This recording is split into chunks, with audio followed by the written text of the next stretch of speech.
Woodruff, and welcome to Lorie TV, the place to be in order to have an extraordinary business and life that you deserve. And today, it's Q&A Wednesday.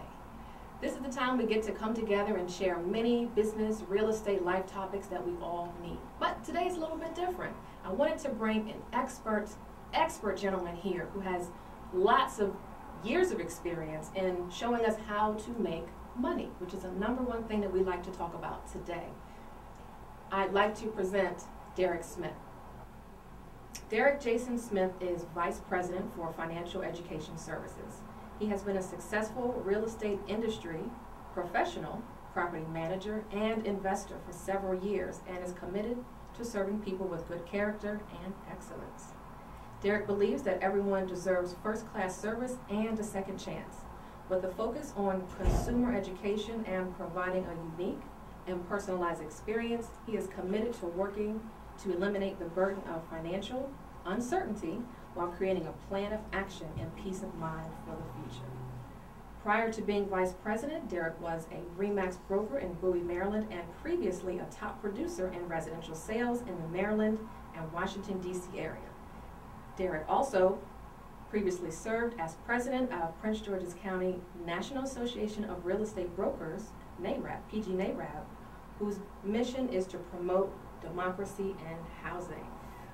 Wow, we are impressive. Thank you, Lorie. Derrick, thank you so much for coming on the show today. I wouldn't have anyone else here other than you to show us how to manage and take care of this crazy thing called money. Sure. So thank you very much for coming on board. Thank you so much for having me. Tell us a little bit, thank you. Tell us a little bit about how you got into real estate. Yeah, you know, it was interesting. Probably almost about 12, 13 years ago, my wife and I purchased our first home. And, you know, it was interesting. We had a great real estate agent at that time. Right. But I found myself doing a lot of the legwork. Right. A lot of the legwork got her a paycheck. And it was at that particular moment that I asked her, what could I do to get that kind of check? Right. And she said, you might want to pursue real estate. I did it at that time. And from that moment, experienced a phenomenal career. From the beginning, and things just kind of evolved over time. Very good, very good. Well, real estate has been a great career, of course, and I know you've been doing that quite a few years and set your mark with being one of the top producers in Maryland, sure, being one of the presidents, of one of the county association boards. Sure. So, going from there, how do you transition now? I mean, what's going on now in your life as far as how much you're doing to help a lot of people? Yeah, you know, it was interesting when I owned a RE/MAX office.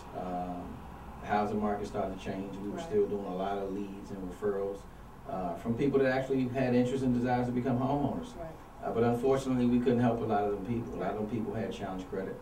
So I had to be creative as a broker, and that's how I found the company that I'm now vice president for. And they were just a resource servicing those clients that we couldn't help. And then shortly thereafter, an opportunity opened up for me to become a vice president. I took them upon that call, and that's kind of where we are today. That's where you are today. Absolutely. So what do you attribute all of that success to? Yeah, you know, I'm one that always had a high commitment and passion for helping people. There's nothing like being on the contributing end to be able to see people receive education, value, and passion for something that they can tangibly look back on and say, hey, you know what, this was a phenomenal, life-changing experience for me. Right. And real estate allowed me that opportunity to be able to do that, and likewise the same now in the workspace that I'm in. It does. So a lot of things that you're doing touches one another. So investing, you're still investing in properties. Absolutely. Property management, that's another stream of income as well. And now as vice president, you're working with a lot of people. Absolutely. Okay, that makes a lot of sense. So getting into financial education services makes sense, because I know that even with myself, I had to couple that alongside with my business. Sure. Because we couldn't help a lot of people. Yeah. So certainly that is something nationwide that has been helping a lot. Yeah, absolutely. Of people. Absolutely. Now, with your position as vice president, how is that different from your role as a real estate broker? You know, the difference is in being in the industry of real estate, I was kind of on the end of facilitating home ownership. And now I'm on a different end of the spectrum. I'm working with a lot of people who wants to be on the end of home ownership, but are not quite there yet. Right. So I can actually position them to get in position to experience home ownership. And for me, the gratification that I receive just from seeing someone come from rock bottom and ground zero to get in a position where they can experience the height of home ownership is a beautiful thing. Right. It's huge. So I can understand that. With me still being in real estate, sure. I fully understand the passion has to be there. Absolutely. We love what we do.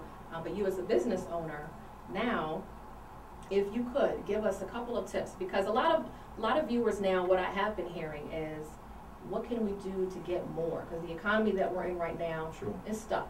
And for a lot of things, with people getting laid off, government saying, taking a pause on some people's positions, what do you think would be, as a business owner, what do you think would be some good tips, maybe 3 good tips, if someone was looking to get additional income? Yeah, I think first things first, everyone has to identify their passion. Right. There's no ways you can go out and try to accomplish anything if there's not a sweet spot of passion there. You have a lot of people.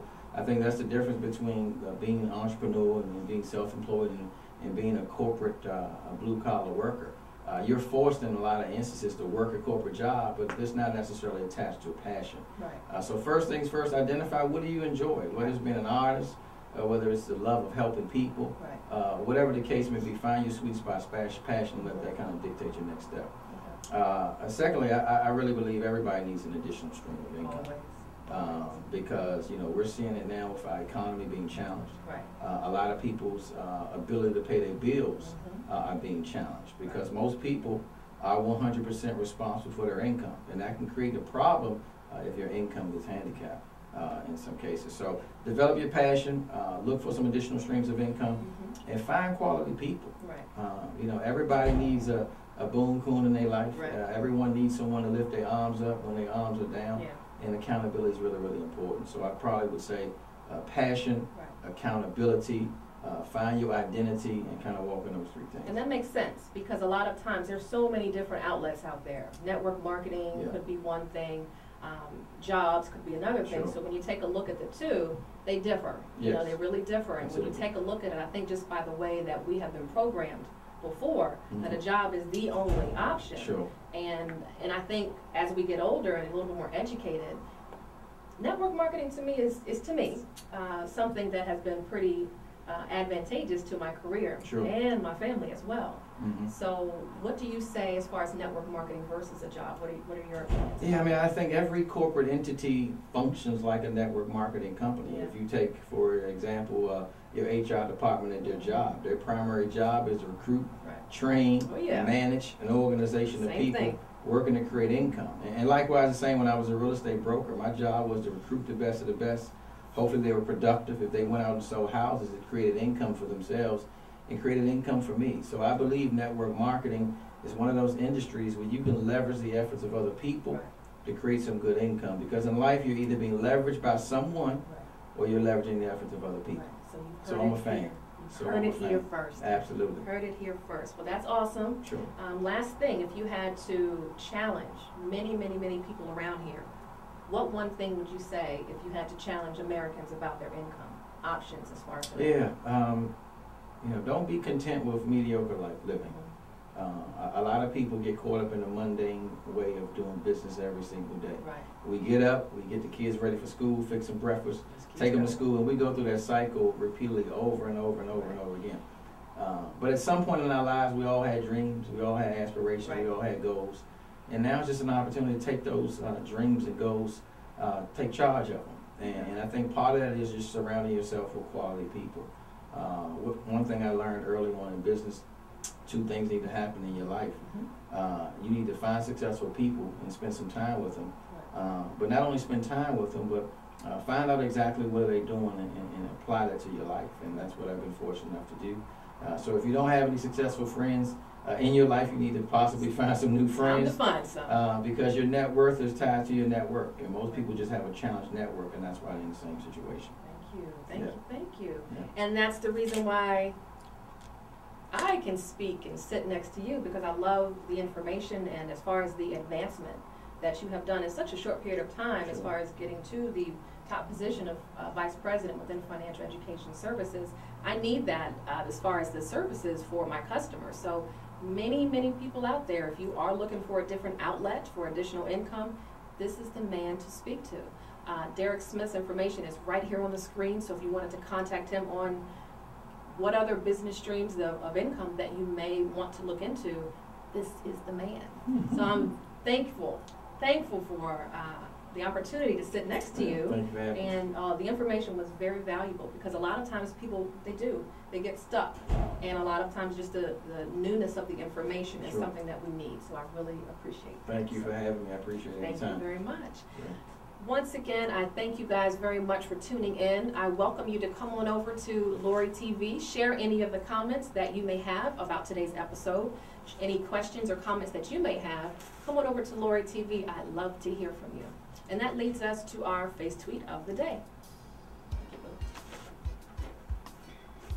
Without a humble but reasonable confidence in your own powers, you cannot be successful or happy. And that's by Norman Vincent Peale. So thanks again, guys, for tuning in. We look forward to bringing you more powerful information later. Thanks so much for tuning in, and we'll see you next time on Lorie TV.